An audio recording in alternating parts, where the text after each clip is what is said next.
Welcome to friend Shweta Susmita চ্যানেলে। অনেক দিন ধরে তোমাদের সাথে ব্লগটা আমার সারা হচ্ছিল না, একটু আমার মোবাইলেই প্রবলেম হয়েছিল, তাই আমি ভিডিওটা না এডিট করতে পারছিলাম না ভিডিও শ্যুট করতে পারছিলাম, অনেক প্রচণ্ড প্রবলেমে ছিলাম। তাই আমার প্রবলেমটা শেষ হয়েছে, মোবাইলটা ঠিক হয়েছে, তাই আজকের ব্লগটা আজকে আবার স্টার্ট করলাম। সামনে লোকনাথ পূজা সেহেতু আমার ঘরে সব ধোয়া কাচা সব কিছু ঝাড়া মোছা সব স্টার্ট করে নিয়েছি। তাই তুমি আমার ব্লগে আমার সাথে আজকে থেকো, তোমরা দেখতে পারবা আমি কি কি কাজ করতেছি, কিভাবে আমার ঘর গুছাচ্ছি পূজার জন্য। প্রথমে তো এই পর্দাগুলা, ঘরে যত জানলা থাকবে তত পর্দা থাকবে, সবার ঘরে একই অসুবিধা, তাই সব পর্দা টর্দা খুলে ধুতে হচ্ছে। আর যেদিন পর্দা লাগাবো সেদিন তো আমি আরো পাগল হয়ে যাই। তারপরে দেখো বিছনাটা করে নিচ্ছি, সকালে পর্দা টর্দা সব খোলা হয়ে গেছে, তারপরে চলে আসছি বিছনার চাদরটা গুটাইতে। তাই বিছনার চাদরগুলো পেতে নিই, সঙ্গে থাকো, ফুল ভিডিও দেখবা। যারা চ্যানেলে নতুন আছো তারা প্লিজ প্লিজ প্লিজ আমার চ্যানেলটা সাবস্ক্রাইব করে দিবা, আর যারা রেগুলার দেখো তারা প্লিজ ফুল ভিডিও ওয়াচ করবা আর আমাদের সঙ্গে থেকো। শ্বেতা যাবে স্কুলে, তাই ওইদিকেও আমার চাপ আছে, আর এদিকে ঘর বিছনা টিছনা করে নি। এই বালিশের কভারটা এটা অন্য কালার লাগাচ্ছি, জানো এই কভারটা কোথায় রাখছি খুঁজে এখন পাচ্ছিলাম না, তাই এটাই লাগিয়ে দিয়েছি। মানে এত চাপ, একা হাতে সব কিছু গোটানো আমার পক্ষে মানে প্রবলেমই হয়, জানোই একটা ছোট আমার বাচ্চা আছে, শ্বেতাকে তো জানোই সব কিছু করে দিতে হয়। তারপরে আমি এগুলো সব গুটাগুটি করতেছি। কাপড়ও অনেক বেরোয়েছে জানো, সব ধোয়া কাচা করতে হবে। আগে ঘরটা গুছিয়ে নিচ্ছি, এগুলো সব ধোয়া কাচা বাকি আছে, কিন্তু একে একে আমি করব। আজকে যেরকম পর্দাগুলো ধুয়ে নিচ্ছি, পরের এগুলো সব ধুবো জানো। তারপরে তোমার যে লোকনাথ পূজার জন্য উপরে ঠাকুর ঘর আছে, নিচতলায় ঠাকুর ঘর আছে, সেটা তো তোমাদের সাথে আমি শেয়ার করছি।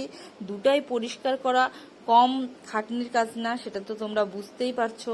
তাই অনেক কাজ আছে, তাই একা হাতে অল্প অল্প করে, তাই অনেক দিন আগে ধরে আমি এগুলো সব অল্প অল্প করে গুটিয়ে নিচ্ছি।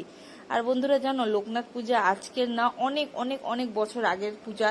আমার শাশুড়ি মা সবাই মিলে এই পুজোটা আগে করতো, তখন আমার বিয়ে হয় নাই। এখন আমি যখন এই বাড়িতে বউ হয়ে এসেছি, তাই এই পূজাটার দায়িত্বটা আমিই নিয়েছি। তাই আমি সব কিছু করি, কি করে করি সব কিছু তোমাদের সাথে শেয়ার করব। আমি লোকনাথ পূজার জন্য কি কি জোগাড় করি, কি কি ভোগ রান্না করি, সব কিছু শেয়ার করব। আমার ভিডিওগুলো এখন প্রতিদিন তোমরা দেখো, তাহলেই দেখতে পারবা কি করে আমি পুজোটা জোগাড় করতেছি, সব কিছুই তোমাদের সাথে শেয়ার করব। তাই ঘরটার ঝাড় দিয়ে নিচ্ছি, তোমরা দেখতেই পারছো। আর কার কার বাড়িতে লোকনাথ পূজা হয়, তারা কিভাবে জোগাড় করে তোমরাও প্লিজ আমাকে বইলো, আমি কিভাবে করি আমি সেটাও তোমাদের সাথে আজকে শেয়ার করব। আজকে তো এই ধোয়া কাচা এইগুলোই করতেছি, এরপরে তোমাদেরকে দেখাবো, আমার ব্লগগুলো ডেলি চলে আসবে, সেগুলো তোমরা ওয়াচ করবা, তাহলেই দেখতে পারবা কি কি কি কি করছি। আর জানো বন্ধুরা, এই যে ধোয়া ধোয়া কাচা ধুলা বাড়ি এগুলো করলে আমার পুরা অ্যালার্জি হয়ে যায়, মানে সর্দি। এই মাঝখানে শ্বেতার ভিডিও করলাম, দেখতেছে ও নাচ করতেছে। তারপরে শ্বেতার জন্য একটা টিফিন রান্না করে দিলাম, কি টিফিন রান্না করছি সেটাও তোমাদের সাথে শেয়ার করতেছি। আজকে ওর ফেভারিট ফ্রাইড রাইস রান্না করেছি, তাই ফ্রাইড রাইস আজকে ও টিফিন দিব, এটাই ও খায়ও যাবে ও বলছে। তাই এগুলো রান্না করি, তোমরা সঙ্গে থাকো, ফুল ভিডিওটা ওয়াচ করবা।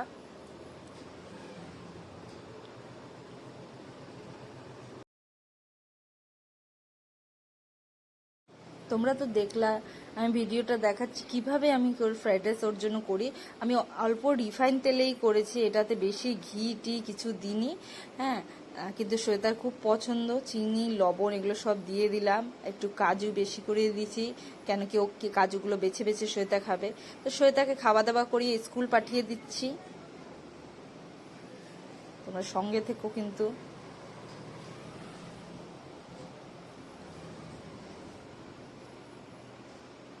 জানো বন্ধুরা, শ্বেতাকে কবে থেকে বলছি নিজের রুটিন ঠিক করতে, শোনে না। এখন আমার রুটিন টিটিন সকালেই আজকে ঠিক করে দিয়েছি। আমি ভাবতেছি ওকে এখন না রেগুলার মানে রুটিন ঠিক করার ট্রেনিংটা দিব, ড্রেস খোলার ট্রেনিংটা দিছি। এখন নিজেই ড্রেস খুলে নেয় জানো, কিন্তু কেন কি ওর 6 বছর হয়ে গেছে, এখন যদি এগুলো না পারে তো কবে পাবে বলো। তাই ওকে সবকিছুই শিখাচ্ছি টুকটাক করে। যেরকম আজকে ড্রেসটাও ও পরে নিয়েছে, ওর বাবা হেল্প করেছে। আমি এদিকে ওর টিফিন, ওর খাবার বানিয়ে দিলাম, শ্বেতাকে স্কুল পাঠিয়ে, শ্বেতা স্কুল চলে গেছে আর আমি নিয়ে বসলাম আমার কাজ। এর আগের দিন এই চুড়িদারটা আমি বানিয়েছি, আজকে আমি এইটার প্যান্টটা বানাচ্ছি আর তোমাদের সাথে ভিডিওটা শেয়ার করতেছি। দেখো কেমন করে আমি বানাচ্ছি, দেখছো? এটা আগে কাটিং করে নিলাম, তারপরে এটাকে আমি সেলাই করব। তাই কাজ টাজ করে শ্বেতাকে আজকে আমাকে নিতে যেতে হবে, যেহেতু শ্বেতা আমাকে বায়না করছে যে মা তুমি আমাকে নিতে আসবা। চলে এসেছি, আমি স্কুলে বেরোয় গেছি। আজকে তোমার দাদা আমাকে নিয়ে যায় নাই, তাই আমি শ্বেতার স্কুল ছুটির টাইমেই আমি টোটো করেই আসলাম শ্বেতার স্কুলে। শ্বেতাকে নিয়ে টিয়ে একবারে আজকে বাড়ি যাব, কারণ আজকে শ্বেতার স্কুলে কি আছে বলো তো, মিটিং আছে। তাই আমি মিটিং অ্যাটেন্ড করতেই আমি গেছি, তাই স্কুল সময়ে গেছি আমি। এই এখন কয়টা বাজে ধরো, 2টার কাছে গেছি, 2টা থেকে মিটিং আছে, আমি স্কুলে মোটামুটি পৌঁছেই গেছি।